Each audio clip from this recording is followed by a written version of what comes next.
Chapter 6. Edric had waited for me at the water's edge. He was frowning, and I knew he wasn't in a good mood. Christina was right when she said you should work on your spells. What were you thinking with that last one? Winged creature? You could have called up anything from a gnat to a dragon. I was trying to call up a bird. Some bird, he said. At least I tried. I didn't see you doing anything to save us. Huh, said Edric. He turned away and hopped stiffly up the beach. I followed a few paces behind, tired, thirsty, and with a terrible headache. We have to find fresh water, I said to Edric's rigid back. That's where I'm going now, he grumbled. I thought I saw sunlight reflecting off the water behind these trees. I hope you're right, I muttered. Although the rain had cooled the sand temporarily, it was already becoming hot beneath our feet. I tried to make long hops so my feet didn't have to touch the scorching ground as often. I was trying to keep up with Edric when I bumped into a brown ball covered with coarse, thick hairs. The ball rolled aside, revealing a small green crab. I backed away when the crab clacked its claws in the air. A chorus of claws sprang up around me. I was surrounded by crabs even bigger and meaner than the first one. Edric? I shouted, hoping for one vacant patch of ground to another as more crabs threatened me with their claws. Over here, Emma. Edric passed most of the crabs before they noticed us. I hopped again, but a crab scuttled forward unexpectedly, and I landed on his back, flipping him over so I could jump again. A dozen or so scurried to block my path. This way, Edric shouted. The crabs scuttled after him, leaving an opening. I knew I couldn't stand a chance against the oversized claws of the larger crabs, so I hunched down, tensing my muscles, and leaped as far as I could, flying over their heads. Although I made it past the crabs, I landed face first, getting a mouthful of sand. We hopped away as fast as we could, and didn't stop until we landed in the freshwater pond Edric had seen. While Edric paddled across the pond, I rinsed the sand from my mouth, spitting until the grit no longer rasped against my tongue. The water was warmer than I was used to, but it felt wonderful. Still, I couldn't wait to start looking for Christina. Even if she'd landed safely, I was sure she'd be worried about me. Before we went anywhere, we needed to turn back into humans. There was no telling what other kind of creatures we might meet on the island. Not wanting to make myself old again, I was reluctant to try another spell, so I began to look around, wondering what I might use to make myself sneeze. I saw Edric chasing insects at the water's edge and was about to call to him when I spotted the most beautiful crimson flowers. They didn't look real with their golden centers and long curled petals, and I couldn't resist the urge to touch them. I'd always been fascinated by flowers, perhaps because they were forbidden in my parents' castle. When I was younger, I'd been told my mother and aunt were allergic to them, but I'd only recently learned the truth about the family curse. Since the curse didn't take effect until after your 16th birthday, I had yet to turn 15, I was still immune. I could still smell the flowers' perfume, even though I was yards away. Climbing out of the water, I reached for them, pulling it down until the blossom cupped my hands. The tingling began with the first sniff. I took another breath, deeper than the first. Edric, I shouted, I'm going to, achoo! The fuzzy rush happened almost instantly. One moment I was a frog standing on tiptoe, sniffing a flower, then I was a princess, crouched over a flower that I held cradled in my hands.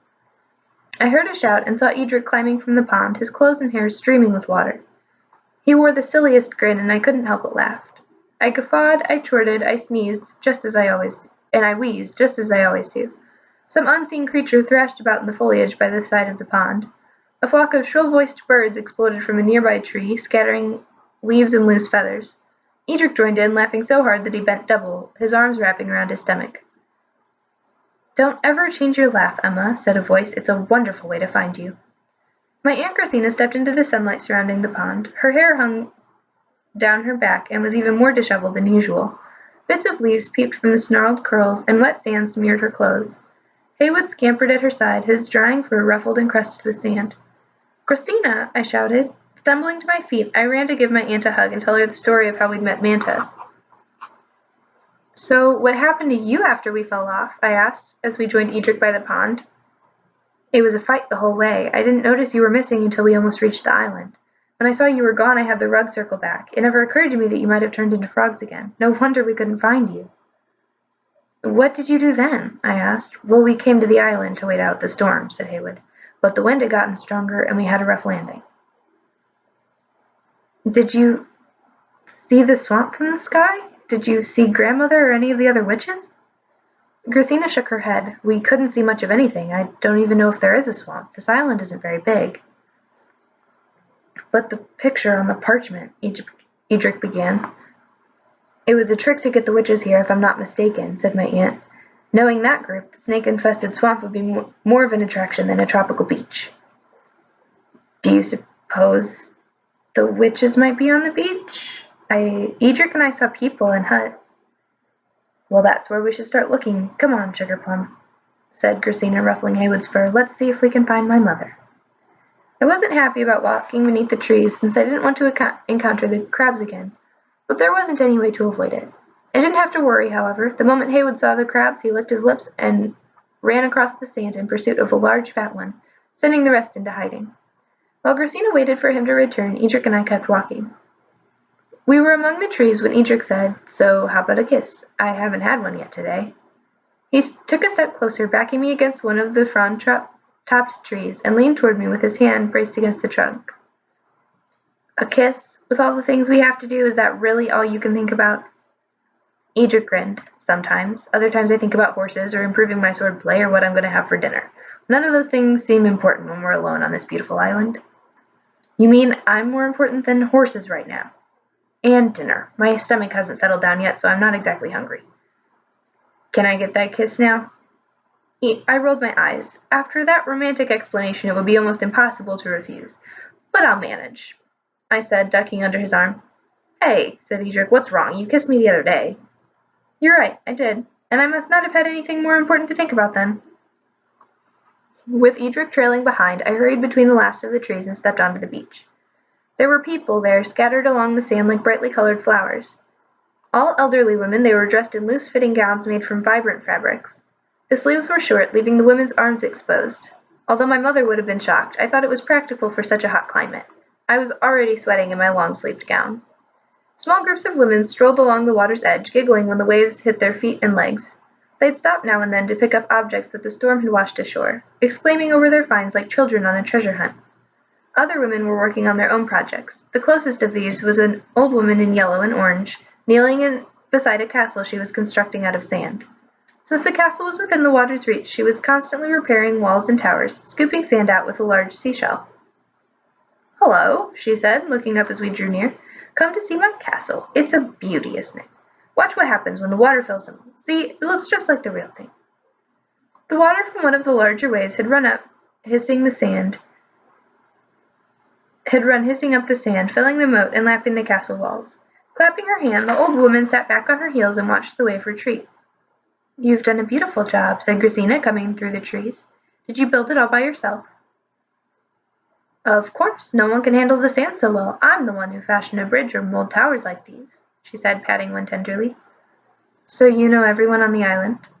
The old woman nodded. There aren't that many of us. We all live right here, she said, pointing to a nearby group of huts. I know that woman, said Gracina, once we'd continued on our way. But I'd swear she didn't recognize me. Her name is Henna, and she isn't behaving like herself at all. She seemed nice, I said, glancing back over my shoulder. Yeah, she does, which isn't like her. Normally she hates people and goes out of her way to let them know it. All of the witches from the retirement community must be here. We should have asked Henna where to find grandmother. There's another witch, said Edric, pointing further down the beach. Let's ask her. An old woman with curling white hair so long it brushed the sand was bent in half, collecting seashells.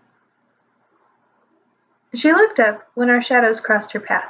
Good day, said Gracina. I was wondering if I might ask you a question. Do you know anyone named Olivine? The old woman straightened and brushed a strand of hair from her eyes. I don't think so, she said in a husky sort of voice. Could you tell us your name? I asked. The old woman looked confused. I can't seem to remember.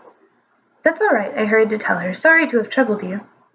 The old woman held her cupped hands up, opening them to reveal an assortment of shells.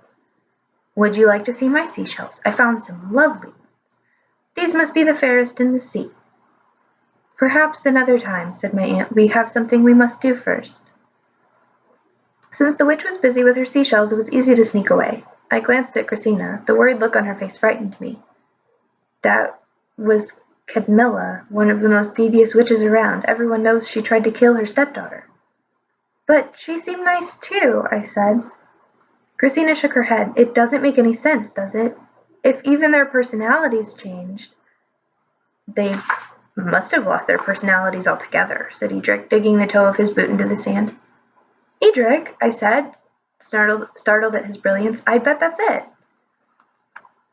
It does make sense, doesn't it? They can't even remember their own names, let alone who Gracina or Olivine are. If they can't remember that much, there's probably a lot they can't remember. Shading my eyes with my hand, I glanced down the beach. We'll just have to look for grandmother. She must be around here somewhere. We finally found my grandmother lying on a blanket, sound asleep. Her face was relaxed, without the cruel lines that usually etched her skin, and she looked kind of sweet laying there. I almost didn't recognize her. Do you think we should wake her? I whispered to my aunt. She looks so peaceful. What's all this noise about? My grandmother said, turning her head to glare at us. My aunt looked defiant, which was how she usually acted around my mother. We came to find you. Why? Do I know you? Doesn't matter. I'm taking my nap. Go bother someone else. My grandmother rolled to her side, turning her back to us. Perhaps it was the curse, but even without her memory, grandmother was still the nastiest witch around. Gracina shook her head and walked away, gesturing for me to follow. This may take a while, she said, once we were out of my grandmother's earshot. Why don't you and Edric see what else you can learn about the island? The more we know, the sooner we can get your grandmother's memory back and ask her to reverse the spell on Haywood. Will we take grandmother with us when we go? I asked. Depends on what we learn. Just be careful. There's more going on here than you might imagine.